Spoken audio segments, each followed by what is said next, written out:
Latif. I'm the managing editor of BevNet. We're back in the Livestream lounge. I'm joined by Kevin Duffy, who's the CEO of Cideroad, and my partner, Neil Martinez-Belkin, who's on the editorial staff here at BevNet as well.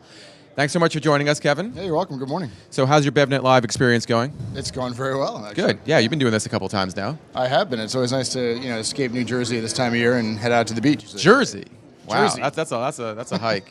And the warm sandy beaches of Santa Monica must be really nice for you. Yeah, Good. so I'm looking at the waves right now. Nice. So now you participated in the New Beverage Showdown. When was that? A year and a half ago? 2 summers ago. Two summers ago. Okay. How have you evolved? How's your company evolved since that time? Because you're still pretty new at that point. Yeah, we're still a pretty small company.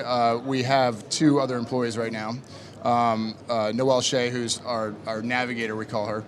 And she wears a lot of hats, but is really an organizer of our company in many ways.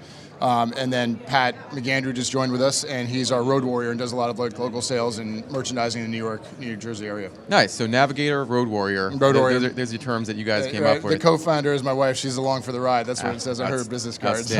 So we probably should back up a little bit and talk about exactly what Cideroad is. You guys are a switchel. We're a switchel. So for those watching at home, tell us about what a switchel is. So a switchel is a vinegar-based drink. It dates back to probably the 1700s in this country. Okay. It's a historic refresher, basically. Apple cider vinegar. Apple cider vinegar, maple syrup, and ginger are the core ingredients. Mm-hmm. And we found it for the first time on a side road up in Vermont on a ski trip, hence our name, Cideroad, and fell in love with it instantly, and felt that there was all the core ingredients were trendy or becoming trendy, and we felt there was an opportunity to put a little bit of a modern twist on it by adding some flavors to it, and repackaging it, and here we are. Outstanding. Now, I know you had some distribution gains recently. I think Neil wanted to ask you about that. Yeah, right, yeah. I ran into our editor-in-chief, Jeff Kleiman, and he said, make sure you catch up with Kevin. I think they've doubled, the amount of stores that they're in. So I'm glad that I finally got a hold of you. What can you tell us about that?